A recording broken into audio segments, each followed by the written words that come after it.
Monsieur Jean Lecomte, bonjour. Bonjour. Bienvenue à l'émission Amusons-nous jeunesse. Monsieur Lecomte, on a parlé lors de précédentes entrevues, on a parlé du début du saxophone, on était rendu à la mécanique, on a parlé du fameux bec de canard, si on peut dire, du départ. Maintenant, notre son descend, notre air descend, et là, on s'en va faire d'étranges tuyaux, d'étranges tiges. Alors, comme on avait déjà dit, l'air commence son chemin à l'embouchure. Quand on souffle dans l'instrument, la languette va se mettre en action et ce qui va produire un son. Mais le son va être modulé en fonction de la mécanique des doigtés que l'on utilisera. Alors, comme on avait déjà dit la semaine dernière, si je me trompe pas, on met les doigts sur les pastilles et dépendamment de la combinaison de doigts qu'on utilise, on va obtenir une note. Tous ces doigts-là, se lèvent, se descendent. Ils ont des petits mécanismes qui permettent de rejoindre les mécaniques qui s'ouvrent un peu plus haut parce que nos doigts ne se rendent pas là parce que c'est beaucoup trop loin ou encore beaucoup trop bas dans l'instrument. Je m'excuse, Monsieur Lecomte, c'est qu'en pesant sur le bouton, vous actionnez une espèce de tige. C'est ça. Elle va ouvrir une espèce de clapet. Exact. Okay. Mécaniquement, les doigts sont directement sur des ouvertures et on les ferme. Mais toutes les ouvertures ne sont pas accessibles par les doigts directement. Alors, les ouvertures qui ne sont pas accessibles, elles, on voit ces grandes tiges de métal qui, par exemple, ici, si je pèse sur les tiges, par exemple, la tige, le bouton qui est ici, ça fait actionner le clapet qui est à cet endroit. Alors, l'ouverture qui est là fait que l'air va sortir ici. L'air qui a commencé son chemin à l'embouchure, qui passe dans le bocal de l'instrument et après ça, qui tombe dans le corps. Dans le corps de l'instrument, j'ai une vingtaine de trous, 22 si je me souviens bien. J'ai 22 trous différents. Alors, la combinaison d'ouverture de ces trous-là va me faire produire une hauteur de son. Alors, plus les trous élevés sont ouverts, plus le son est aigu. Plus je ferme toutes les touches jusqu'au dernier ici, je vais obtenir le son le plus grave de l'instrument. À ce moment-là, Monsieur Lecomte, de quelle façon, si l'air sort par les clapets, il y a un son. Ma question est bizarre, mais à quoi sert le cornet à ce moment-là? Le cornet en bas, là, le gros cornet. Celui-ci? Oui. Tu sais, je veux dire, le son, Oui, le son sort de partout de l'instrument. Ah! Oui. Oh. Mais oui. comme la note la plus grave, tout est fermé, le son va quand même sortir ici aussi. Oui. D'accord? Donc, le son, normalement, quand je fais un son, le son va sortir du pavillon de l'instrument, donc de ce grand trou-là ici. Je m'excuse, je disais le cornet, mais ça s'appelle un pavillon. Ça s'appelle un pavillon. C'est ça, le terme technique, c'est un pavillon. Oui. Alors, le son va sortir, normalement, si j'ai juste les 3 doigts, par exemple, ici, qui sont fermés, bien, tout ce qui est ouvert en bas, le son va sortir de là, jusqu'à temps que l'air finisse par sortir du pavillon aussi. Ah oui, donc c'est une combinaison des deux. C'est une combinaison des deux, oui, exactement. C'est très intéressant ce que vous dites là, parce qu'on a l'impression que vu qu'il y a le pavillon, nous autres, on appelle ça le cornet, mais que tout sort de là, mais c'est pas tout... Non, dans ce cas-ci, ce n'est pas le cas. Au contraire d'une trompette, où une trompette, elle, c'est un tuyau qui a une embouchure comme le saxophone, mais l'embouchure est différente, mais c'est un tuyau qui est fermé tout le long. On a un système de valves qui permet de faire le même mécanique que les doigtés du saxophone et le son se rend jusqu'au pavillon de la trompette et sort uniquement du pavillon. En termes d'instrument, ici, le saxophone, le son sort de partout, comme la clarinette, comme la flûte. À ce moment-là, si on veut amplifier le saxophone, on place le micro vis-à-vis du pavillon seulement? Normalement, oui. Quand on veut utiliser un microphone, on a des petits clips qui peuvent se mettre sur le pavillon ici, ou encore, on a un trépied avec un microphone et on met le microphone à peu près comme ça. Ah oui? Oui. On vient prendre une prise de son qui est très large, qui va englober tout l'instrument en tant que tel. Donc, on va aller saisir toutes les subtilités de l'instrument. Je pense que c'est important qu'à ce qu'on vient de découvrir, M. Lecomte, c'est que le son sort de tout l'instrument. Oui, oui. Ça, c'est très... je viens d'apprendre de quoi de très important ce matin parce que moi, j'ai toujours, moi-même, j'ai toujours eu l'impression que le son sortait seulement du pavillon. Alors que c'est... Ah, ouais. Donc, si on veut apprécier la richesse de l'instrument, ce qui sort comme son, c'est que on se tient alentour, autrement dit, là, pas juste se concentrer sur le pavillon. Là. Non, non, non, c'est ça. C'est vraiment... Puis le son du saxophone, ou comme n'importe quel instrument, c'est quelque chose qui radie. Donc, l'instrumentiste est ici, le son va se propager comme cela. Ah, oui, oui, donc, oui. partout en avant, on va entendre l'instrument, là. Donc, c'est quand même... Il y a une possibilité d'entendre qui est très large, là. Ce qui sort du pavillon, c'est une partie du son qui est... Oui. Bon, mais c'est pas tout. C'est pas tout. Dans le cas de cet instrument-là, oui. Dans le cas de la trompette, comme je disais tantôt, j'expliquais, le son, il n'y a pas d'autre sortie possible qu'à l'extrémité du pavillon de la trompette. Dans le cas d'un instrument comme le saxophone, clarinette, flûte, c'est tout l'instrument qui va faire que le son va sortir. Est-ce que c'est mon imagination, mais est-ce que ça se pourrait que ce serait les basses fréquences qui sortiraient plus dans le pavillon? Tout à fait. Et que les hautes fréquences seraient dans les petits Exactement. Comme j'expliquais tantôt, les espèces d'ouvertures que nous avons à l'extrême hauteur de l'instrument, c'est pour les notes aiguës. Plus le tuyau sera court, alors de l'embouchure jusqu'au premier trou ici, on a à peu près quoi? 10-12 pouces de longueur de tuyau. Alors ça, c'est le son le plus aigu. Si progressivement, on ferme toutes les ouvertures jusqu'à la fin, jusqu'à temps qu'on descende en bas ici et que je viens compléter avec les derniers plateaux qui sont sur le pavillon, là, j'obtiens un 2-3 pieds de longueur de tuyau qui est complètement fermé. Alors là, le son va être beaucoup plus grave et va essentiellement sortir de la part du pavillon. Pourquoi la courbure de l'instrument? C'est pas très compliqué. C'est pour être capable de le tenir. Ah oui? Oui, donc, essentiellement, c'est ça. Est-ce que ça a une influence sur le genre de son? Supposons, Probable. Mécaniquement, peut-être un petit peu, mais tous les instruments, toutes les marques différentes de saxophones, parce qu'il existe plusieurs compagnies d'instruments qui font des saxophones, utilisent cette même courbure-là. On a pour le saxophone alto une courbure qui est comme ça. On a pour le saxophone ténor, c'est un instrument dont la longueur du tuyau est plus longue. Donc, pour être, mécaniquement, avoir les mains à la bonne place et être capable d'avoir l'instrument à une hauteur adéquate en bouche, bien, on doit faire une espèce de petit déplacé comme ça dans le bocal, dans le cou. Là. La différence entre les deux, est-ce que les boutons sont placés au même endroit? Exactement. Bon, déjà là, on est capable de jouer de l'alto, on change au ténor, c'est exactement pareil. Ça veut dire que si on veut évoluer dans notre autrement dit, d'avoir un saxophone plus de qualité, peut-être plus adulte, si on peut dire. Ce n'est pas automatiquement un saxophone plus gros. Ah! Non, okay. Parce que la famille des saxophones, ici on a les deux exemples, l'alto et le ténor, c'est une question de hauteur de son. L'alto étant plus petit, il va sonner plus aigu. Le ténor étant plus long, plus grave, va sonner plus grave. Et on a les autres extrêmes qu'on verra dans une prochaine émission, le saxophone baryton encore plus grave parce que le tuyau est encore plus long, et le saxophone soprano qui lui est plus petit que l'alto en termes de longueur de tuyau, donc qui est plus aigu. On va voir ça, on va regarder ça lors de prochaines entrevues. Monsieur Jean Lecomte, bonjour. Bonjour, bien content d'être à nouveau avec vous.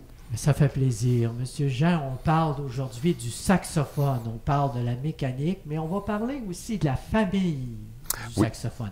Parce qu'il y a plusieurs petits frères et petites sœurs, là, notre ami saxophone. Là. Donc, on vous avait amené avec vous vos amis, hein, évidemment, vos amis saxophones.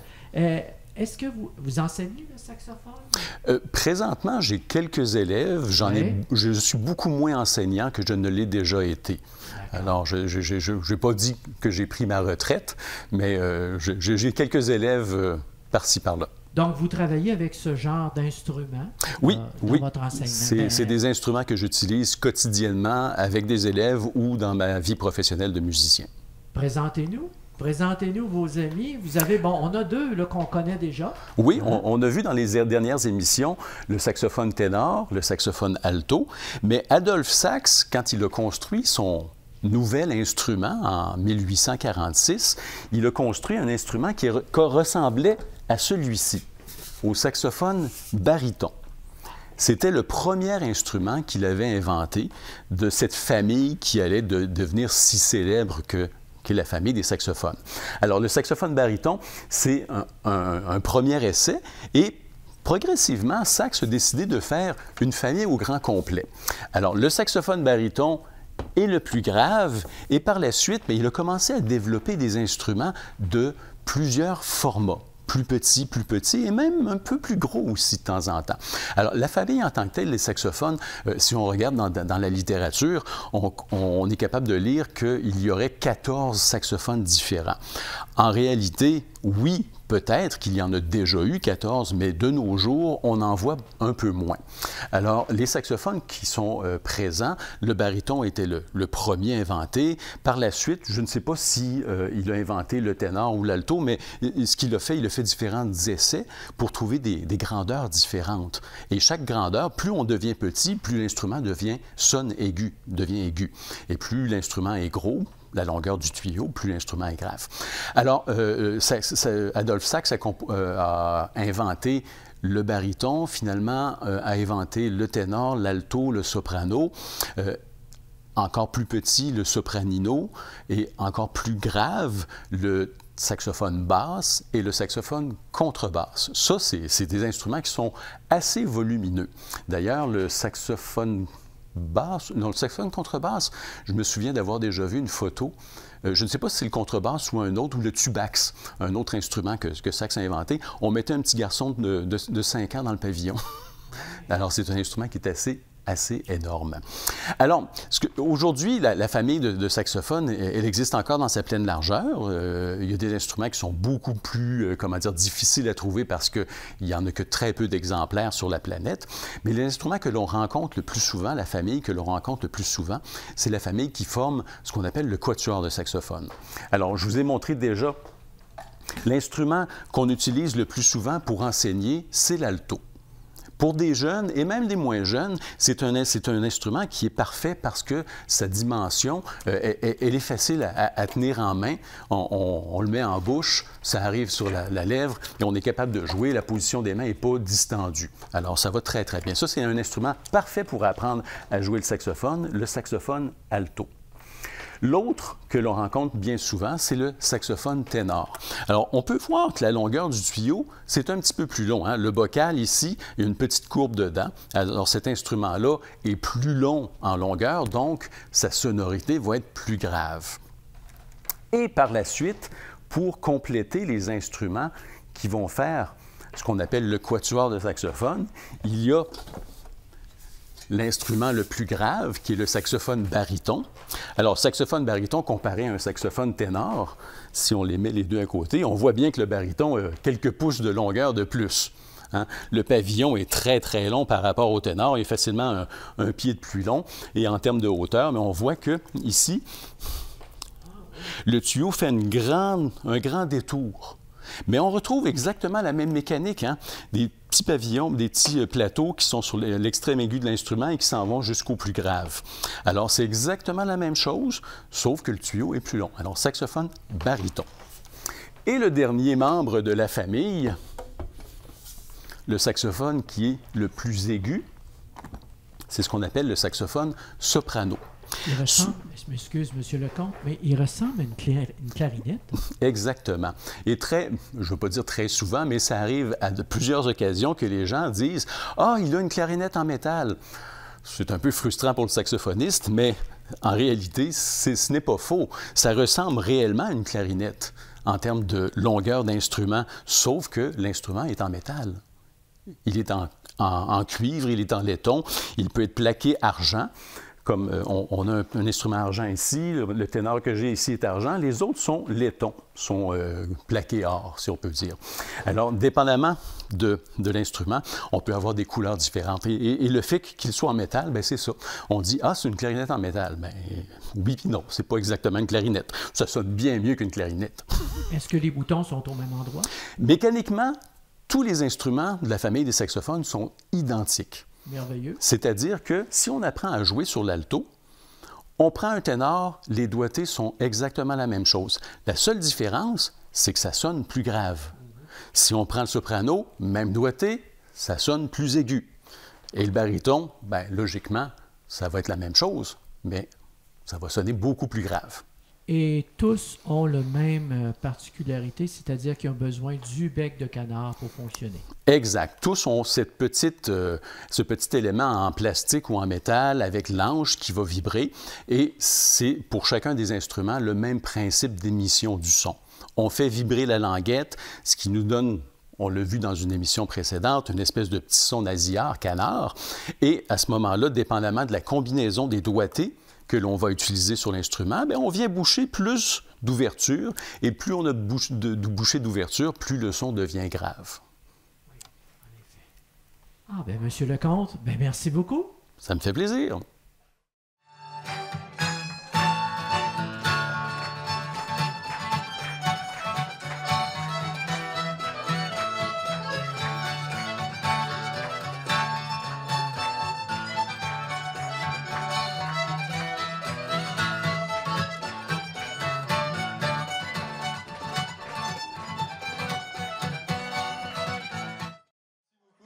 Merci. Ben oui, c'est moi la chanteuse mystère, Antoine Gauthier. Ça me fait très plaisir d'être là, surtout que ça fait longtemps que je participe aux activités de la Satrape et du Festival des tambours de Portneuf. Je suis aussi directeur général du Conseil québécois du patrimoine vivant, puis on a un réseau, 25festival.com. Donc, le festival en a fait partie pendant longtemps. Vous irez voir ça. Beaucoup de plaisir en perspective. Là, j'ai mon amie, la joueuse de tambour mystère, Louise Simone Lemieux. Puisqu'on est le 8 mars, on en profite aussi pour souhaiter à toutes et à tous une belle journée internationale du droit des femmes.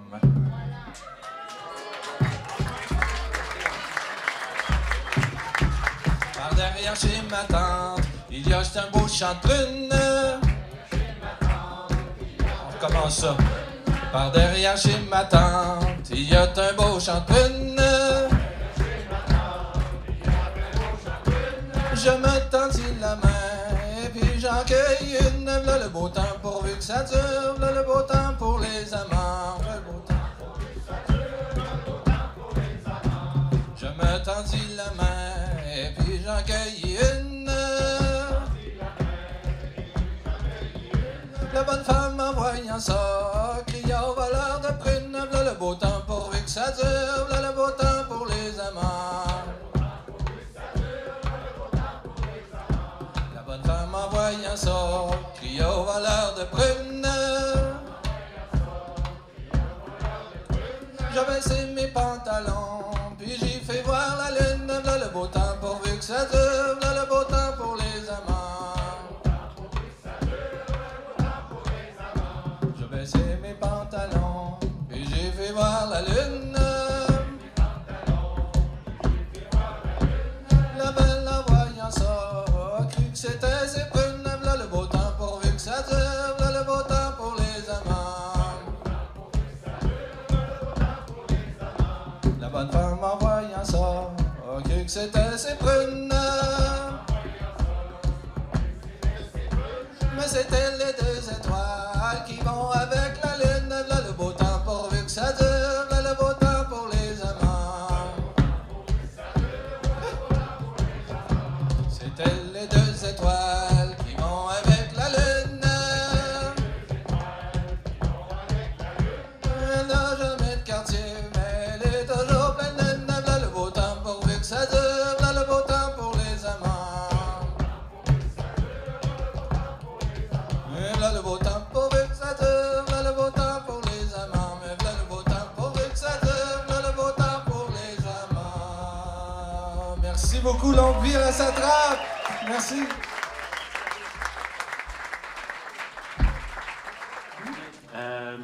Ben, j'en profite, c'est vrai, notre dernière petite suite. Merci beaucoup à Chantal Urbain à l'accordéon. Merci beaucoup à Sébastien Leblanc à la guitare. Merci. Puis ben, moi, c'était Louis Blackburn. Ça m'a fait plaisir d'être là. En tout cas, si le groupe Courant d'Air, ça la mais là, au moins, ça... longue vie à la Satrape. Merci d'être là puis d'organiser tout le beau milieu du trad dans le comté de Portneuf. Merci d'être là.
Alors, ce sera la suite de la soirée. 3 numéros de prévus encore et peut-être d'autres imprévus qui vont s'ajouter.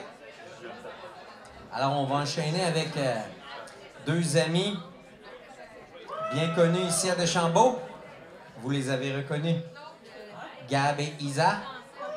C'est eux qui ont la chance de relancer la deuxième partie de la soirée, puis on est bien contents qu'ils soient là avec nous autres.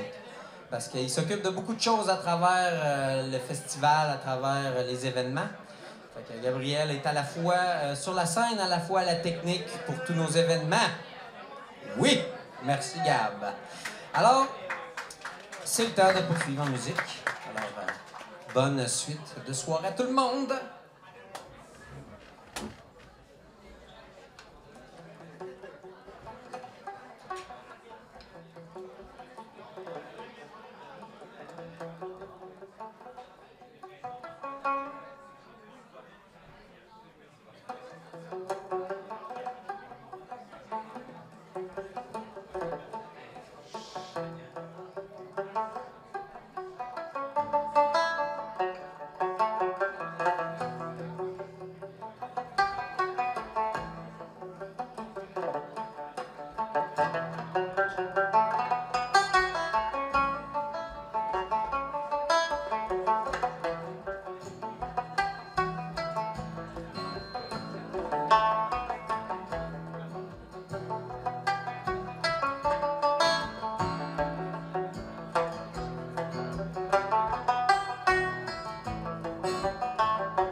Petit jam qu'on avait fait à notre chalet, Isabelle et moi. Notre chalet, comme dirait Siméon, âgé de 6 ans, notre fils. Puis une couple d'occasions où on a eu de jammer ensemble, puis on n'a jamais vraiment concrétisé ça. Alors, on s'est dit, c'est l'occasion bénévolement de venir à la fête bénéfice de la Satrape 2024, puis ressortir nos tubes inédits de nos années ensemble autour des pianos de la maison, parce que oui, on a 2 pianos. Puis la prochaine pièce, c'est une chanson que j'allais dire c'est le reel qu'on va faire guitare et guitare, mais là ça va être la chanson. Ah oui, ok. Ouais, c'est ça. Moi ce que j'aime, c'est écouter des archives. C'est ça que j'aime. Cette chanson-là, c'est comme une sexe, drogue et rock'n'roll, mais trad. Fait que c'est plus romantisme, vin et jardinage.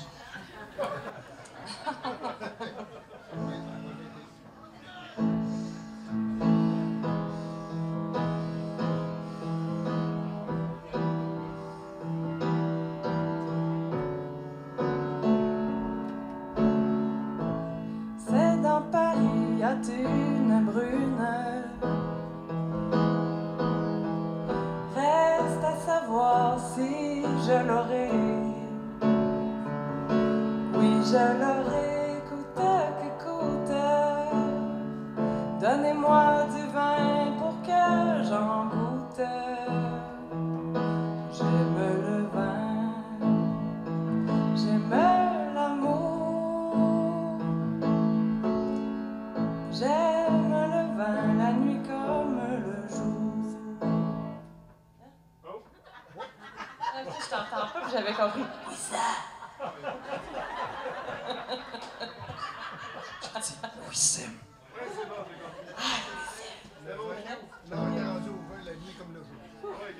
Bon, ça c'était le couplet romantique. On est rendu au couplet 20. Ah oui. Cher camarade, je suis malade. Faites mon lit, je veux me coucher. Mais c'est avant de me coucher. Versez-moi du vin pour que j'en goûte. J'aime le vin, j'aime l'amour. J'aime le vin, la nuit comme le jour.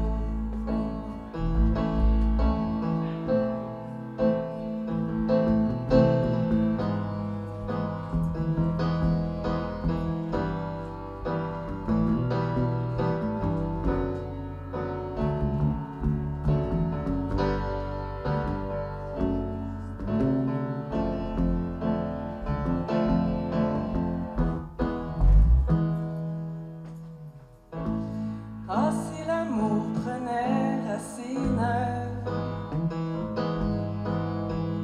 dans mon jardin, j'en sèmerais. J'en sèmerais si long, si large. J'en ferais part à tous mes camarades. J'aime le vin, j'aime l'amour. J'aime le vin, la nuit comme le jour. J'aime le vin, j'aime l'amour. J'aime le vin, la nuit comme le jour.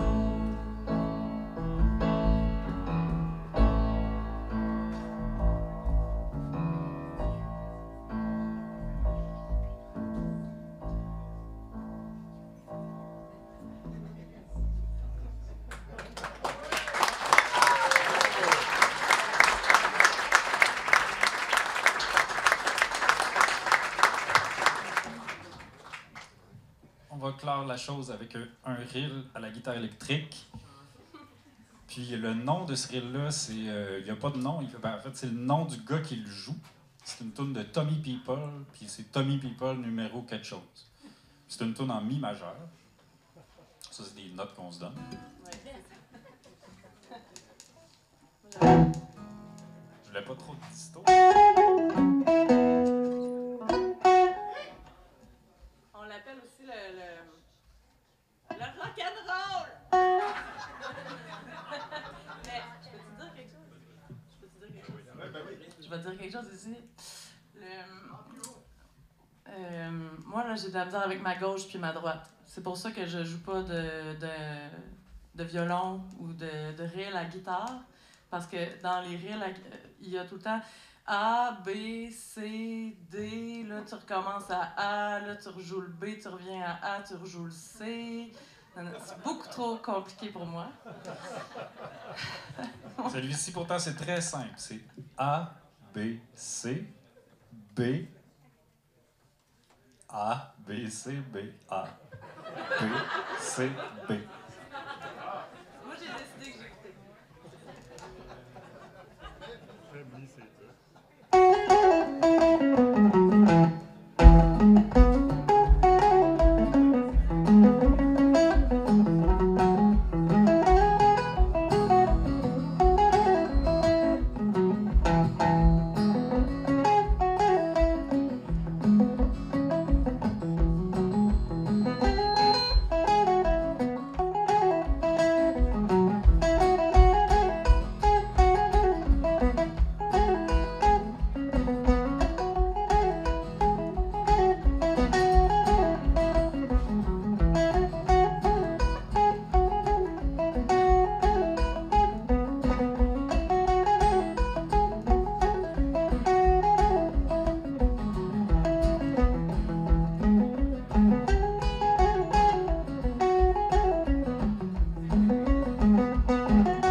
des premiers violoneux que j'ai eu la chance d'entendre. Et la seconde pièce, c'est M. Pius Boudreau, un violoneux du Nouveau-Brunswick. Je pense que c'est Jean Carignan qui jouait ça un petit peu plus rapidement que moi. On voulait jouer une pièce, mais Maud t'a dit, il l'a joué tantôt, Louis. Puis là, je me suis dit, bon, faudrait bien que je joue autre chose. Ça fait que je vais jouer autre chose. Lucien Blanquer, autre chose? Hein? Une tonne de Lucien Blanquer? Ici, boulot. Blue jeans sur la plage.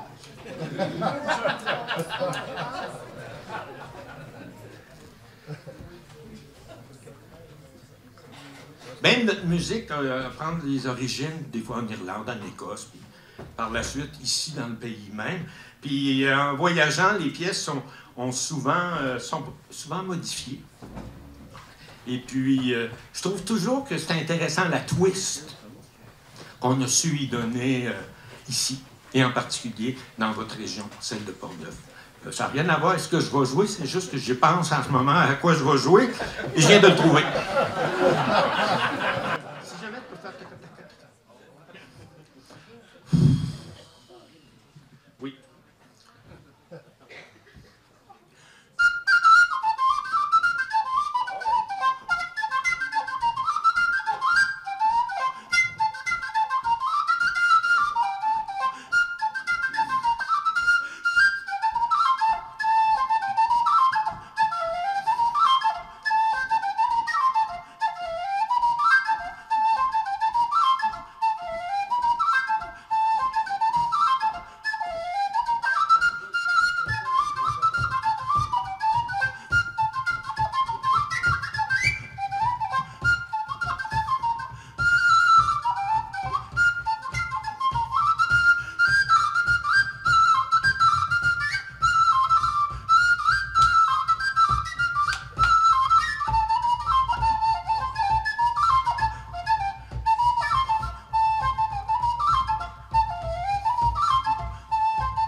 Merci.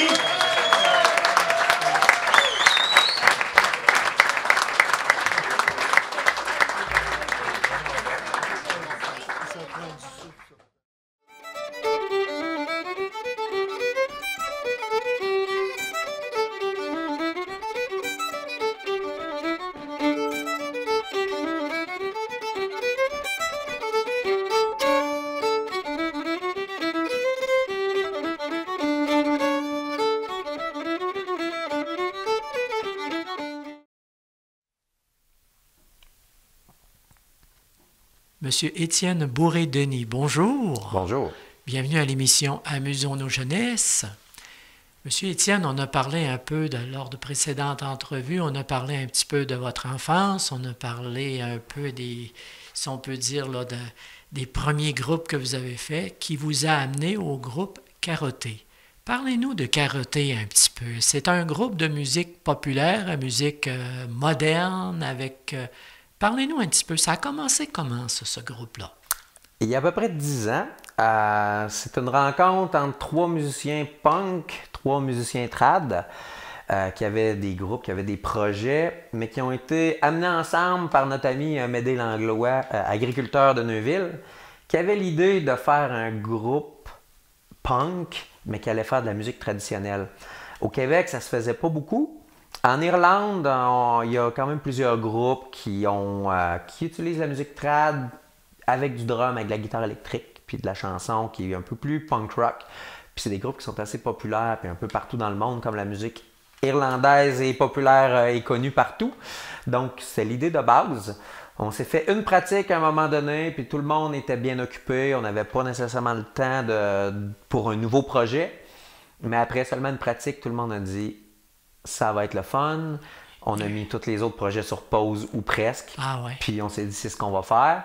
Fait que c'est pour le fun d'être... Puis tu sais, c'était 3 amis de longue date et 3 amis de longue date qu'on met ensemble. Donc la chimie était bonne en partant. Donc, vous êtes 6 personnes, vous formez un groupe. Maintenant, on fait quoi? C'est-à-dire, est-ce que vous avez un plan de match? Est-ce que vous dites, nous autres, on veut faire d'abord et avant tout des parties, ensuite on transformera ça en spectacle? C'est quoi votre plan de match dans ce temps-là? Ben, les gars, nos amis punk avaient une bonne expérience, des bons contacts dans l'industrie de la musique. C'est-à-dire que, tu sais, ils savaient que ça prenait un booker pour faire des shows, une maison de disques pour produire des albums. Eux connaissaient tout ça assez bien.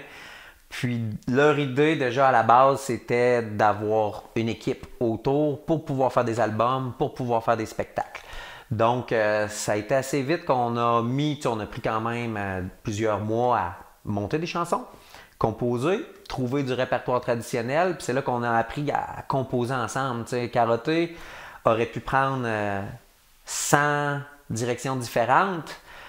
Puis c'est juste à essayer ensemble, on a trouvé notre direction, qui était d'avoir un son punk avec du drum, avec de la voix qui est un chanteur plus de type punk rock, avec de la guitare électrique, mais de faire de la chanson à répondre, de faire du répertoire traditionnel. Parce que rendu là, c'était pas défini ce qu'on allait faire, mais à force de travailler ensemble, c'est vers là qu'on a été. Mais on aurait pu être un band qui plus acoustique, avec des compositions, il y avait plusieurs voix. Donc, la voix qu'on a eue et celle-là que c'est le goût de tout le monde. Tout ce que tout le monde a apporté au projet nous a amené vers la musique qu'on fait, vraiment l'enrobage punk, mais avec la source traditionnelle. Étienne, est-ce que vous faites ça de métier? C'est-à-dire que vous faites juste ça ou si vous avez un métier à part, si on peut dire, vous avez un métier, vous avez une carrière professionnelle? Oui, moi j'ai un emploi, j'aide les gens dans leurs projets d'entreprise. Ouais. Puis dans le groupe, tout le monde a un autre emploi. Ça a toujours été comme ça. On ne s'est jamais fait d'idée à dire on va faire que de la musique pour en vivre. Oui, exact. Oui, parce que c'est pas évident non plus. Nous, on a décidé on a toutes d'autres occupations, mais il y a une ferme, ils travaillent beaucoup sur la ferme. Ils ne pouvaient pas laisser ça pour dire on part, on fait juste la tournée. Puis c'était pas le souhait c'était le souhait de le faire pour le plaisir encore. Là. Donc, Karaté, c'est un loisir. Un maudit beau loisir. Oui, quand même. Oui, ça nous amène à avoir des cachets, à faire des spectacles payants, à se déplacer, mais justement, pas au niveau de pouvoir faire juste de la musique. Là. Vos premiers spectacles, bon là, vous avez pratiqué, vous êtes bon, vous avez du fun, tout est parfait, tout est merveilleux. Vos premiers spectacles, vos premiers contrats, comment vous les avez obtenus? Est-ce que c'est par du bouche à oreille? Est-ce que c'est... Ben comme je disais, nos amis punk rock avaient des bons contacts au niveau du booking, au niveau de gens qui organisent des spectacles, de gens qui font de la gérance de spectacles, de maisons de disques. Donc on a parti sur des grosses scènes, mais on avait tout un bon bagage, on était capable d'arriver là et de le faire. Mais les premiers shows, on était à Québec dans une salle, notre premier spectacle avec des gros groupes reconnus de Français qui étaient ici, le Bal des Enragés avec Anonymous qui sont beaucoup du métal en fait. Puis nous, ben, on n'est pas métal, on n'est pas traditionnel, fait qu'on est passe-partout. Fait qu'on est capable de jouer avec des groupes très heavy metal ou des bandes acoustiques aussi. Puis ça a commencé comme ça, puis ça n'a jamais arrêté parce qu'on a des mix toujours avec des artistes différents.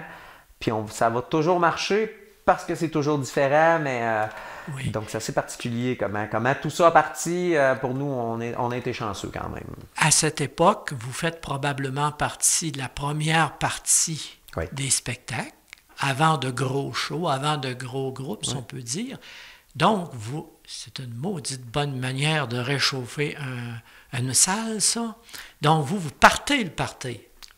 C'est ça, vous la partez job de la la première soirée. partie. Oui, c'est ça. Vous partez le party avec tout ça. Vous placez les gens dans l'ambiance. Et là, c'est vraiment le fun, ça. C'est le fun. Puis ça, c'est sûr que c'est le rôle de la tête d'affiche. Les gens viennent voir le premier spectacle. Ouais. Des fois, ils savent qu'il y a une première partie, mais ils ne les connaissaient pas. Fait que ça permet de tester des choses devant du monde qui ne sont pas là nécessairement pour voir Karaté ou notre spectacle, mais que finalement, notre travail, c'est de le faire apprécier et ça, puis de les faire embarquer. Puis ça marche généralement assez bien. Ben justement, j'en viens là-dessus. Est-ce que ça arrive entre vous et moi, là, il n'y a pas d'autres personnes qui nous écoutent, est-ce que ça pourrait arriver que votre groupe pogne autant que celui qui est en deuxième partie? C'est-à-dire que le party est aussi fort que si on serait en deuxième partie. Est-ce que c'est déjà arrivé? Ça arrive, oui, ça arrive, oui. Puis on est content dans ce temps-là quand ça se passe. Oui. Puis c'est ça, là, avec les années, ça nous amène à être un peu plus connus, donc à faire des têtes d'affiche aussi, avec des premières parties. Fait que ça dépend des festivals. C'est beaucoup de festivals qu'on fait. On fait à chaque année une tournée des fêtes au mois de décembre. Donc là, c'est plus nous qui est la tête d'affiche. On amène des premières parties avec nous. En festival, ça va varier. Des fois, c'est nous. Des fois, on joue avec d'autres groupes plus connus. Donc, on va faire les premières parties. Donc, c'est très varié maintenant, tout dépendant de l'événement. Le prochain show qui s'en vient, est-ce que vous en avez un de particulier, un show important du groupe Karaté? Est-ce que vous avez quelque chose de particulier? On en a plusieurs durant l'été. C'est la saison des festivals. Donc, juin à septembre, on va faire les festivals extérieurs. Fait qu'on va faire beaucoup de routes, aller un peu partout au Québec cet été. J'ai pas l'horaire précis, mais on va passer de Drummondville au Lac-Saint-Jean, on va jouer dans Port-Neuf, on va jouer du côté de Québec, on va jouer... on a un horaire assez chargé durant l'été, donc on se promène et on découvre toutes les belles petites villes et petits villages du Québec. Monsieur Étienne Bourré-Denis, merci beaucoup. Bienvenue. Bonjour, je m'appelle Étienne Bourré-Denis, joueur de violon traditionnel, membre du groupe Karaté. Je vais vous faire une petite pièce aujourd'hui qui est une composition que j'ai appelée le Reel Klondike.